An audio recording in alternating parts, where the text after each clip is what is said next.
Nancy had always enjoyed the tranquility of her suburban neighborhood. The tree-lined streets and friendly faces made it a comforting place to call home. That was until the Forrester family moved in next door. The Forresters' arrival sent ripples through the community. They were an enigmatic family, rarely seen outside their tall, foreboding Victorian house. Rumors circulated about their past, but no one seemed to know the truth. Nancy, ever the curious soul, couldn't resist the urge to unravel the mystery that now lived right next door. As the days turned into weeks, Nancy observed peculiar occurrences. Shadows danced in the Forresters' windows at odd hours, and hushed conversations carried through the thin walls. It wasn't long before her imagination started to play tricks on her, and she became consumed by the need to uncover the secrets hidden behind the Forrester family's closed doors. One evening, as the sun dipped below the horizon, casting long shadows across the neighborhood, Nancy decided it was time to introduce herself. Armed with a plate of freshly baked cookies, she approached the Forrester residence. The creaking gate echoed in the silence as she nervously made her way to the front door. A chill ran down her spine as she knocked. The door slowly swung open, revealing a dimly lit foyer. Mrs. Forrester, a woman of few words, accepted the cookies with a forced smile. Her eyes, however, betrayed an uneasiness that Nancy couldn't ignore. That night, Nancy lay in bed, her mind racing with thoughts of what could be happening next door. She couldn't shake the feeling that something was amiss, and the mystery of the Forrester family gripped her in its unsettling embrace. Days turned into weeks, and Nancy's unease only deepened. The Forrester house seemed to exude an ominous energy that permeated the once serene neighborhood. Determined to uncover the truth, Nancy delved into a clandestine investigation, discreetly questioning other neighbors and piecing together the fragments of information she gathered. One afternoon, while tending to her garden, Nancy overheard snippets of a heated argument emanating from the Forrester residence. The words were indistinct, but the tension hung in the air like a thick fog. As she strained to listen, a chilling realization washed over her. There was more to the Forrester family than met the eye. Undeterred, Nancy continued her quest for answers. Late one night, she noticed a faint glow emanating from the basement windows of the Forrester house. Armed with a flashlight, she ventured into her backyard, tiptoeing through the darkness towards the source of the mysterious light. Peering through the Forresters' fence, Nancy was met with a sight that sent shivers down her spine. The basement, usually sealed off from prying eyes, revealed a room filled with peculiar symbols drawn on the walls. As she strained to make sense of the eerie markings, a chilling voice echoed from the darkness. "Nancy, what are you doing here?" Startled, she turned to find Mr. Forrester standing in the shadows, his eyes piercing through the gloom. A cold sweat ran down Nancy's spine as she stammered for an explanation. Mr. Forrester's expression remained inscrutable, leaving her to wonder just how deep the secrets of the Forrester family ran. Nancy's heart pounded in her chest as Mr. Forrester's gaze bore into her. She stammered, attempting to explain her presence in the backyard, but his stern silence stifled her words.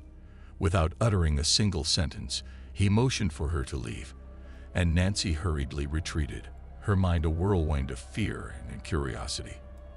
The encounter only fueled Nancy's determination to unravel the mysteries surrounding her neighbors. She spent sleepless nights poring over old town records and newspapers, hoping to find clues about the Forrester family's past. The more she uncovered, the darker the tale became. Rumors of strange occurrences and unexplained disappearances seemed to follow the Forrester family like a haunting shadow. Whispers of rituals and occult practices sent shivers down Nancy's spine, making her question the safety of her once idyllic neighborhood. One day, while snooping around the local library, Nancy stumbled upon a forgotten article from decades ago. It spoke of a tragedy that had befallen the Forrester family, involving a mysterious fire that claimed the lives of their 2 children. The surviving members of the family withdrew from the community, seeking solace in their secluded home. Armed with this newfound knowledge, Nancy confronted the Forrester family, demanding answers. The atmosphere inside their home grew thick with tension as the painful truth spilled forth. The fire had left scars, both physical and emotional, and the family had turned to the occult in a desperate attempt to reconnect with their lost loved ones. As the story unfolded, Nancy felt a strange mix of empathy and fear. The Forrester family was trapped in a cycle of grief and obsession, bound by forces beyond their control. In an unexpected twist, Nancy found herself becoming a confidant for the family, a sympathetic ear to their haunting tales. Days turned into weeks, and a fragile understanding developed between Nancy and the Forrester family. The once ominous shadows that enveloped their home seemed to dissipate, replaced by a melancholic acceptance of the past. Mrs. Forrester, no longer a stoic figure, opened up about the pain that had haunted her family for years. Nancy, torn between the duty to protect her community and the newfound compassion for her neighbors, faced a moral dilemma. As she grappled with her conflicting emotions, a strange occurrence unfolded in the Forrester house. Late one night, a spectral presence manifested, a faint apparition of the children lost in the tragic fire. The family, with tearful eyes, witnessed the ethereal reunion, a moment that seemed to bring solace to their tortured souls. The haunting atmosphere that had gripped the neighborhood for so long lifted, leaving behind a sense of closure. The Forrester family, no longer bound by the shadows of the past, decided to leave the neighborhood and start anew. Nancy, with mixed emotions, bid them farewell, watching as their car disappeared into the distance. The once mysterious house now stood empty, a silent testament to the intricate tapestry of lives, loss, and the redemption that had unfolded within its walls. As time passed, the neighborhood slowly returned to its peaceful state. The tale of the Forrester family became a whispered legend, a cautionary reminder of the fragility of life and the unexpected bonds that could form in the face of darkness. Nancy, forever changed by the experience, carried the weight of the secrets she had uncovered. The scars of the past had left an indelible mark on her soul, a reminder that the line between light and shadow is often blurred, and the true nature of one's neighbors may be hidden beneath layers of mystery.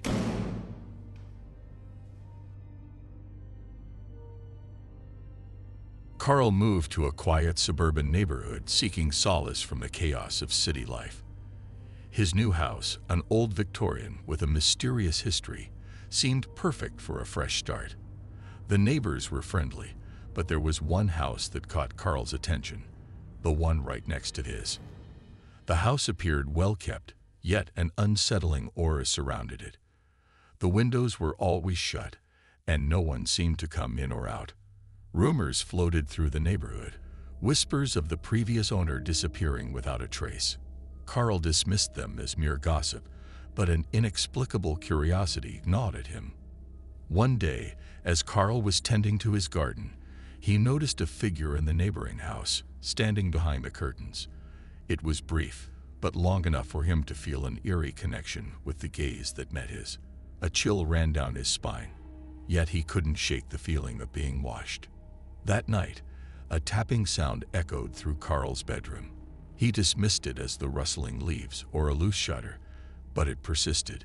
Each night, the tapping grew louder, more insistent.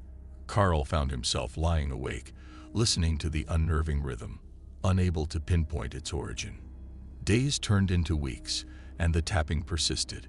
Exhausted and intrigued, Carl decided to investigate the mysterious house next door. As he approached, a dim light flickered through the curtains, casting shadows that danced like phantoms on the walls. Carl hesitated, but finally mustered the courage to knock. The door creaked open slowly, revealing a dimly lit hallway. The air was thick with an indescribable scent, a mixture of old wood and decay. No one answered Carl's calls, but the tapping was now replaced by a distant, haunting melody that sent shivers down his spine. Undeterred, Carl explored the house, room by room. Each step felt heavier, and the shadows seemed to cling to him. In the basement, he discovered a locked door. The tapping was now a rhythmic thudding, emanating from behind that door. The sound grew louder, echoing in the cold, damp space. The door was heavy, but Carl managed to force it open. As it swung ajar, the haunting melody reached its crescendo. What he found inside would change everything. The room was dimly lit by flickering candles, revealing an array of old photographs and dusty furniture. In the center stood a worn-out music box, its haunting melody now filling the room. Carl's eyes widened as he recognized faces in the photographs. Familiar faces from the neighborhood, each with a look of fear etched on their faces. In the corner, a journal lay open, detailing the history of the house and its previous occupants. The tapping that tormented Carl was a ritual, a summoning from beyond the veil.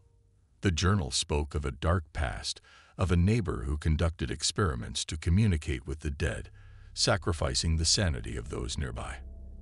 As Carl delved deeper into the journal, he realized that the haunting melody was a conduit for the supernatural. The previous owner had vanished not because of foul play, but because the spirits, once summoned, had claimed him. The tapping, the spectral gaze, these were all attempts by the otherworldly forces to pull Carl into their grasp. The room seemed to close in around him as the thudding intensified. Shadows took on sinister shapes, and a cold breeze whispered through the air. Fear gripped Carl, but a determination to break free propelled him forward. With trembling hands, he closed the music box, silencing the melody. The thudding ceased, and the room fell into an oppressive silence. Carl stumbled back, his mind reeling with the weight of the unearthly revelation. As he left the house, the once mysterious neighbor now felt like a malevolent presence, a force that transcended the boundaries of the living and the dead. Carl returned home, haunted by the images and the realization that he was now entwined in a supernatural struggle. Little did he know, the spirits had taken notice of his interference. The tapping resumed, louder and more insistent, echoing through the night.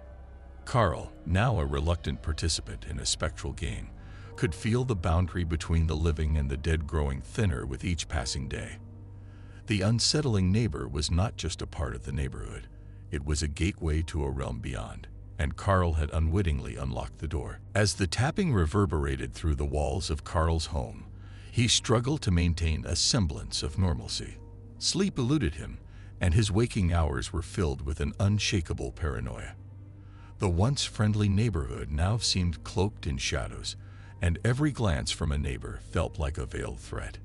Desperation led Carl to seek the help of a local historian, hoping to uncover more about the sinister history that bound him to the otherworldly forces. The historian's eyes widened as Carl shared the story, and a knowing expression crossed their face. They spoke of a cursed lineage tied to the very land on which Carl's house stood. Generations of residents had unwittingly become vessels for the spirits, ensnared in a never-ending cycle of summonings and disappearances. The historian revealed that each time someone attempted to sever the connection, the spirits retaliated with a ferocity that escalated the haunting. Carl's interference had not broken the curse but unleashed a malevolence that sought retribution. Undeterred, Carl delved into research, determined to break free from the spectral grip. He discovered an ancient ritual, a ritual that required the combined efforts of the living and the deceased to break the curse. The pages of the historian's findings revealed a dark truth. The spirits sought liberation as much as Carl did. Armed with this newfound knowledge, Carl embarked on a perilous journey. He sought out the descendants of those long gone, those whose fates were intertwined with the curse. Together, they formed an uneasy alliance, a fragile pact with the lingering spirits that haunted the neighborhood. The night of the ritual arrived, a moonless sky casting an ominous pallor over the gathering. The air crackled with a palpable tension as the living and the dead stood side by side. The tapping, now a thunderous roar, seemed to challenge their resolve. As the ritual unfolded, a tempest of energy surged through the group. Shadows twisted and writhed, and the oppressive weight lifted from Carl's shoulders. He could feel the spirits' anguish and longing, their desire to move on from the eternal torment. But just as hope flickered in the darkness, a malevolent force surged forth, a manifestation of the darkest corners of the curse. The room trembled, and an otherworldly voice echoed through the air, demanding retribution. The battle between the living and the supernatural raged on, each side fueled by desperation. In that harrowing moment, Carl understood the gravity of his choices. The neighborhood, once a haven, had become a battleground for the forces that transcended the veil. As the confrontation reached its zenith, a blinding light enveloped the room. It was not a force of darkness, but an ethereal radiance that emanated from the spirits themselves. In their final act, the ghosts embraced the living, merging their energies to shatter the curse. The tapping ceased, and an eerie calm settled over the neighborhood. The once unsettling neighbor now stood silent, its secrets laid bare. Carl, exhausted and forever changed, looked upon the now serene surroundings with a mix of relief and sorrow. The spirits had found peace, and the curse that bound the neighborhood was broken. As the first rays of dawn broke through the horizon, a sense of closure washed over Carl. The once mysterious house next door stood as a testament to the struggles between the living and the dead, and Carl emerged from the ordeal with a newfound appreciation for the fragile boundary that separated their realms. Yet, as he surveyed the tranquil neighborhood, a lingering unease remained, a reminder that some mysteries were better left undisturbed, and that the line between the living and the dead was more fragile than anyone dared to admit.